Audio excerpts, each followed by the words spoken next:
Bonjour à tous, c'est Yamiro, j'espère que vous allez bien les amis. On se retrouve aujourd'hui du coup pour une nouvelle vidéo et ça va être une première je pense sur la chaîne puisqu'on va découvrir une liste complète d'une extension. Et donc vous l'aurez compris dans le titre de la vidéo, nous allons parler aujourd'hui exclusivement de la Cour du Roi qui sort le 8 juillet 2021. Et donc du coup on va passer en revue absolument toutes les cartes qui sont présentes dans cette extension, donc les 62 cartes.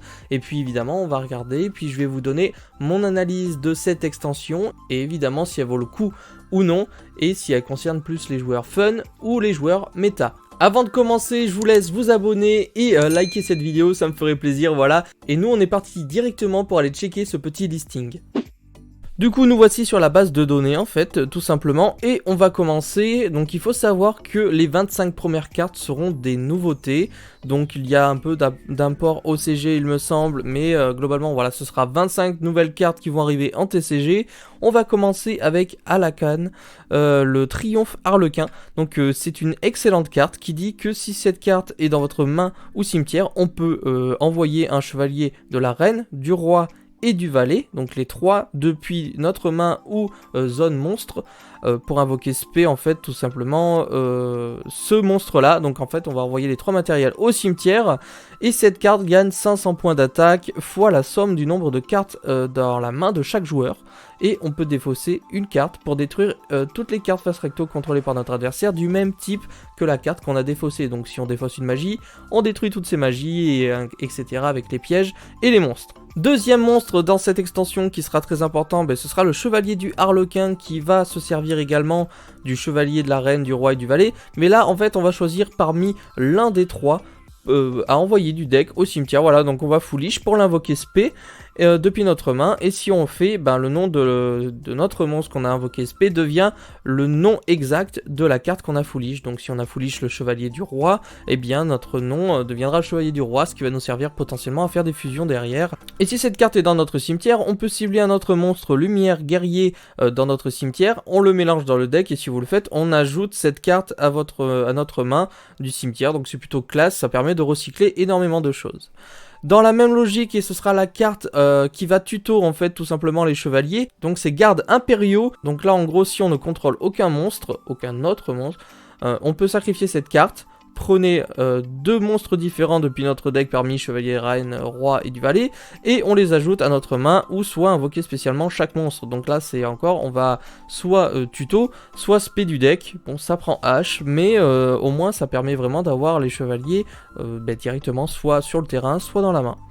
Ensuite, nous aurons la quinte du Harlequin. Donc, je ne vais pas spécialement lire en détail toutes les cartes. Je vous mettrai le lien en description du site si vous voulez aller checker les cartes une par une. Nous, on est là surtout pour essayer de voir ce qu'il y aura à l'intérieur, quelles sont les nouveautés et surtout si cette boîte va être intéressante ou non.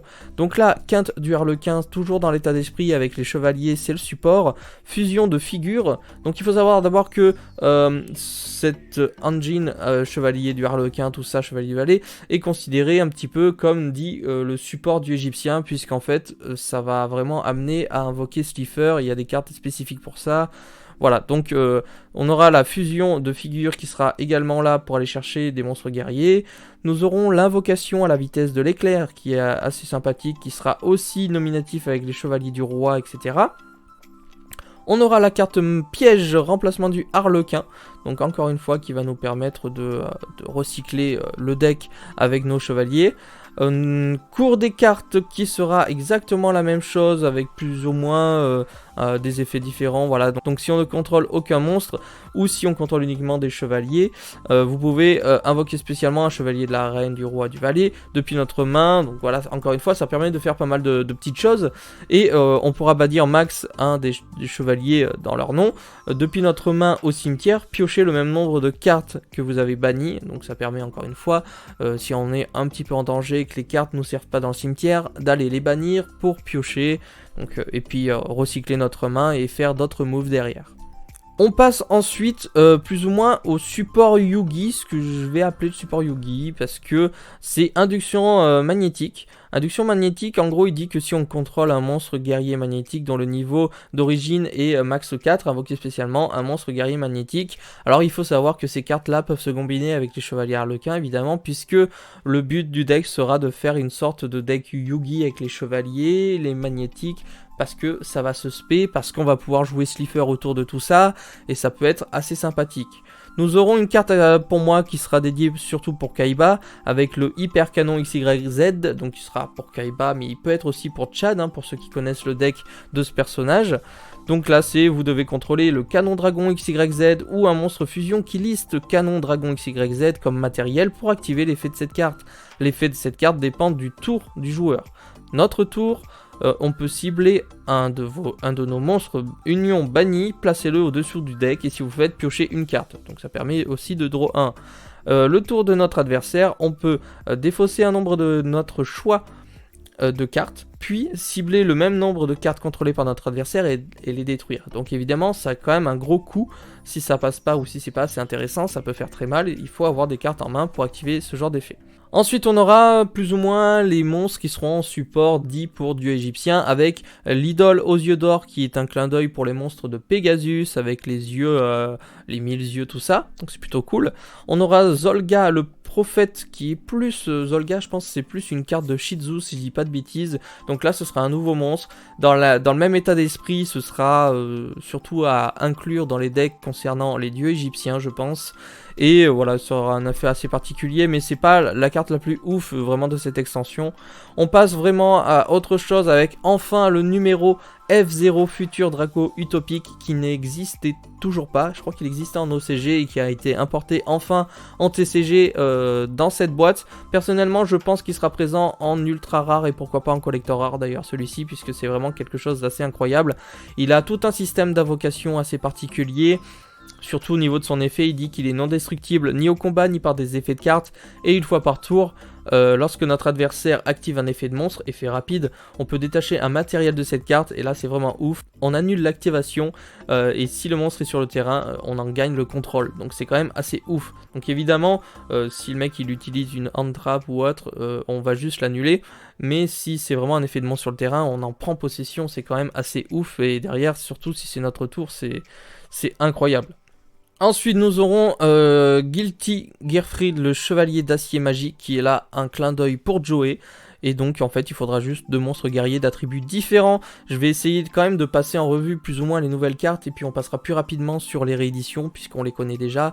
Donc, cette carte a dit qu'une fois par tour, lorsqu'une carte ou effet qui cible cette carte est activé, effet rapide, vous pouvez annuler l'effet. Et si vous le faites, détruisez une carte sur le terrain.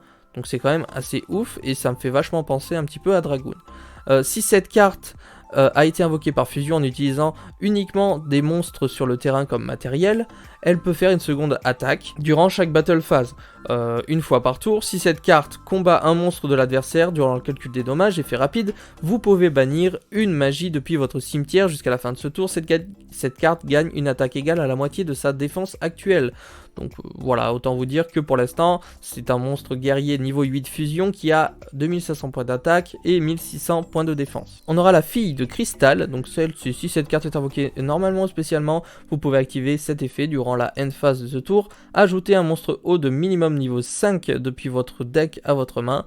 Si vous contrôlez un monstre haut de minimum niveau 5 et que cette carte est dans votre cimetière, vous pourrez invoquer spécialement cette carte, mais bannissez-la lorsqu'elle quitte le terrain. On peut utiliser cet effet qu'une fois par tour. Alors là, je ne sais pas s'il y a des joueurs US Arctic, mais honnêtement, je pense pourquoi pas peut-être l'inclure dans le deck. Sans que ce soit une brique, puisqu'après elle va pouvoir permettre de tuto un US Arctic qui sont généralement de niveau 7. Arrêtez-moi si je me trompe, mais ça peut être assez intéressant à voir avec d'autres archétypes. Je pense que ça peut passer un petit peu partout, du moment qu'on joue des niveaux 5 ou plus. Ensuite, nous aurons Doles. Alors moi je vais dire Tindangle parce que c'est la prononciation que j'ai avec la série Vrain. Ceux qui ont envie de dire Tindangle, bah ok, c'est à la French version. Ouais, Tindangle, donc c'est plutôt cool puisque c'était un archétype qui est sorti au tout début de l'ère Vrain et qui n'a jamais eu de support. Waouh, alors on avait vraiment eu une magie ou piège, c'était tout. Ça faisait longtemps qu'on n'avait pas eu un monstre Tindangle du coup en support tout simplement. Et donc c'est un effet flip, vous pouvez envoyer une magie piège depuis votre deck au cimetière. Si cette carte est envoyée depuis la main ou deck au cimetière, vous pouvez cibler un monstre Tindangle dans votre cimetière, invoquez-le spécialement en position de défense face verso. Il faut savoir que généralement ce sont quasiment tous des monstres à effet flip, donc c'est plutôt cool. On peut utiliser qu'une fois par tour. Un monstre lien Tindangle qui a utilisé cette carte comme matériel lien peut faire 3 attaques durant chaque battle phase. C'est quand même assez incroyable, donc c'est plutôt assez pété, ça va un petit peu booster le deck. Nous aurons un peu de support pour les roses, comme on a eu, je trouve qu'on en a eu quand même beaucoup. Donc la princesse de la rose. Donc là je vais pas passer spécialement dessus parce que personnellement ça m'intéresse pas vraiment. Encore une fois vous aurez le lien pour checker ce qui vous intéresse. Roi Morph Stigigel, donc celui-ci je le connais pas spécialement. Si cette carte est invoquée normalement ou spécialement, vous pouvez cibler un autre monstre face recto sur le terrain. Vous ne pouvez pas invoquer spécialement de monstre synchro exclu depuis l'extra deck le reste de ce tour. Et aussi changer le niveau de cette carte pour le niveau de la cible. Ok, si vous le faites, gagnez des life points égaux au niveau de la cible x 200. Durant votre main phase, vous pouvez invoquer spécialement un monstre démon d'un niveau inférieur à cette carte depuis votre main. Ok, donc là je pense clairement à un deck, enfin une carte qui va être en support avec Jack Atlas. Dites-moi ce que vous en pensez, mais moi directement je pense aux arcs démons, je pense évidemment au diapason. Je pense que ça peut être une carte en support, étant donné qu'on va invoquer des monstres synchro uniquement le reste de ce tour, eh bien je pense que ça peut être assez classe. Donc ils ont vraiment pensé à pas mal de personnages, j'ai l'impression, donc moi ça me correspond entièrement ce genre de boîte. Nous aurons le cloître des roses blanches qui sera encore une fois du support pour les roses. Nous aurons l'âme enflammée qui passera dans beaucoup de decks synchro et encore une fois peut-être que je me trompe, peut-être que non, mais ce sera peut-être une carte très intéressante pour Usarctic qui va vraiment jouer autour des synchros, on le sait. Nous aurons Hyper Galactic qui va être une carte en support de Kite de la série Zexal et qui va tourner autour des photons tout simplement, puisqu'on va sacrifier un monstre avec minimum 2000 points d'attaque, Dragon Photon aux yeux galactiques exclus, attention, puis cibler un monstre contrôlé par votre adversaire avec minimum 2000 points d'attaque, sacrifiez-le et si vous le faites, invoquez spécialement un dragon photon aux yeux galactiques depuis votre main, deck ou cimetière. Donc ça nous permet en gros en une magie tout simplement d'invoquer le boss monster de l'archétype. Transfèrement pendule, encore une fois, ils ont pensé un petit peu au pendule, donc là c'est cible max de monstres pendules que vous contrôlez, placez les cibles dans vos zones pendules, tout simplement. Pendule Xyz, ciblez 2 cartes dans vos zones pendules, invoquez spécialement les deux, donc du coup elle ira avec l'autre évidemment, mais annulez leurs effets. Puis immédiatement après la résolution de cet effet, invoquez par Xyz un monstre Xyz en utilisant uniquement ces 2 monstres. Lorsque vous le faites, vous pouvez traiter le niveau d'un des monstres du même que celui de l'autre. Voilà, vous avez compris, c'est assez compliqué. Ce seront pas d'ailleurs les effets qui seront marqués sur les cartes, mais globalement ce sera ça. Fusion radiesthèque, voilà, compliqué celle-là. Invoqué par fusion, un monstre fusion depuis votre extra deck en bannissant les matériels fusion listés sur celui-ci depuis votre cimetière. Seuls les monstres pendules peuvent être utilisés comme matériel fusion pour l'effet de cette carte. Donc là, c'est évidemment, encore une fois, ils ont pensé aux joueurs pendules en mettant en place justement 3 cartes. Les voici, transfert pendule, pendule Xyz et celle-ci, pour apporter un petit plus à l'engine pendule, enfin l'engine au format pendule tout simplement. La dernière nouveauté de cette extension sera le lien éternel qui sera une carte pour les photons aussi, donc c'est plutôt cool. Nous allons passer enfin aux rééditions dans cette extension, évidemment vous l'aurez compris, la cour du roi va tourner énormément au niveau des chevaliers, donc évidemment nous aurons la reine, le roi et le valet qui seront réédités, qui seront sûrement disponibles en rare, ça me paraît normal. Nous aurons à la canne le chevalier Harlequin qui pour moi sera en rare également, peut-être en collector rare puisqu'elle est quand même assez emblématique. À la canne l'extra Harlequin, espion protecteur du tombeau, le dragon majestueux pour les synchros, Chaos longue, poussière d'étoiles, le lapin sauveteur qui fait plaisir, qui est une très bonne carte, et puis je sais plus si elle est jouée dans Melfi, mais ce sera une très bonne staple pour les decks bêtes tout simplement à ajouter. ZW porteur de la tornade, ZW bouclier ultime et ZW serre d'aigle qui sont justement là en support, enfin du moins en réédition du support Utopie qui sont arrivés dans l'IOV. Nous aurons le dragon Gémeaux de Ferraille qui sera aussi présent en réédition pour venir supporter tout simplement l'engine Ferraille qui est en train de revenir dans le format actuel.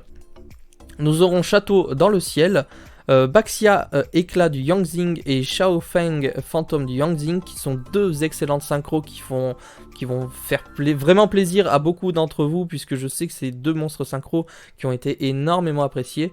Nous aurons la réédition du numéro 39 Utopie, je pense qu'il sera en rare, j'espère en collector rare, ce serait chouette. Même s'il a déjà été en version astrale dans une autre boîte il n'y a pas si longtemps que ça. Ensuite, nous aurons le Evolzar Dolka, qui est une excellente réédition et qui va faire plaisir aux fans de Dino, puisque c'était quand même une carte qui était un peu compliquée à trouver, pas spécialement compliquée à trouver, pardon, mais assez chère, puisqu'elle tournait aux alentours de 20 €, et là, elle va valoir sûrement quelques centimes. Je le sens qu'elle va être rééditée en rare, et du coup, elle va plus rien valoir. C'est pas faux. Arsenal Zen Mayo Automate, donc ça c'est plutôt cool, je la connaissais même pas. Nous aurons le numéro C39 Rayon Utopie, Ptolémie M7 de la Constellée, très très bonne carte également. Le ZW Arme de Léo, très très bonne réédition. Le numéro 49 Mélodie de la Chance, numéro F0 Futur Utopique qu'on a déjà eu en réédition il n'y a pas si longtemps que ça. Carte illimitée, très très bien. Renfort de l'armée, le guerrier réincarné, lien des camarades, le pot de dualité, des imprévus. Ce sont des staples assez classe à récupérer. Nous avons la réédition de Dragard de l'héritage du monde qui va faire plaisir à tous les joueurs dragons. Pourquoi? Parce que c'était une carte qui était quand même aux alentours d'une douzaine d'euros unité, en version secret quand même du MP20, et là ce sera une carte qui je pense sera disponible en rare à quelques centimes, donc encore une fois ça va permettre à énormément de gens de pouvoir les avoir dans leur classeur. La grande surprise, et là je m'y attendais pas, pour les joueurs méta, c'est pour ça que c'est important que j'en parle, Orage Foudroyant est présent dans cette extension. Ah! Alors attention, je pense très sincèrement, j'en ai parlé avec certaines personnes, qu'il sera réédité en ultra rare et en version collector rare, donc ce ne sera pas aussi facile que ça de l'avoir, et si vous voulez un playset, il va falloir évidemment acheter des boîtes. Il n'y a pas d'autre secret, elle sera quand même beaucoup moins chère que la version secret de Igaz, donc ce sera le moment de se procurer la carte, avant évidemment sûrement la réédition dans les teams. Rivalité des seigneurs de guerre, Vaux de Convergence, et ensuite nous aurons les démons de l'enfer avec Dridroot, Avatar et Eraser, qui sont des cartes assez sympathiques que vous pourrez rajouter du coup dans votre collection si vous ne les avez pas déjà. Donc globalement, pour faire le point sur cette extension, personnellement, moi c'est une boîte que je vais acheter, qui va vraiment me faire super plaisir. Pourquoi? Parce que en tant que collectionneur, si vous êtes collectionneur, fan et joueur fun, il y a des cartes qui sont excellentes à l'intérieur à récupérer, avec lesquelles vous pouvez vraiment vous éclater, vraiment vous amuser. Si vous êtes collectionneur, il y a des cartes de collection qui sont rééditées, qui valent cher et qui seront du coup présents à moindre coût. Et même si vous êtes joueur méta, même si le contenu est moindre pour vous, vous avez quand même 3-4 cartes qui sont vraiment méta et que vous pourrez récupérer également à moindre coût, et je sais que ça c'est très important. Évidemment, si vous voulez vous procurer cette boîte, je vous recommande la boutique Atlantic Cards. Vous avez la boîte à 78,80 € en précommande, et avec mon code PRECOYAMIRO, voilà, vous avez la possibilité d'avoir quelques centimes de réduction et des futurs concours qui arriveront, et le jour J, vous pouvez très bien mettre le code YAMIRO3, vous aurez 3% de réduction pour vous choper la petite boîte. Encore une fois, tous les liens sont en description, je vous laisserai tout checker. N'hésitez pas à me dire ce que vous avez pensé de cette extension, de ce spoil qu'on a eu. Dites-moi en commentaire tout simplement si ça vous intéresse ou non. Je vous dis à bientôt, c'était Yamiro. Ciao les potes.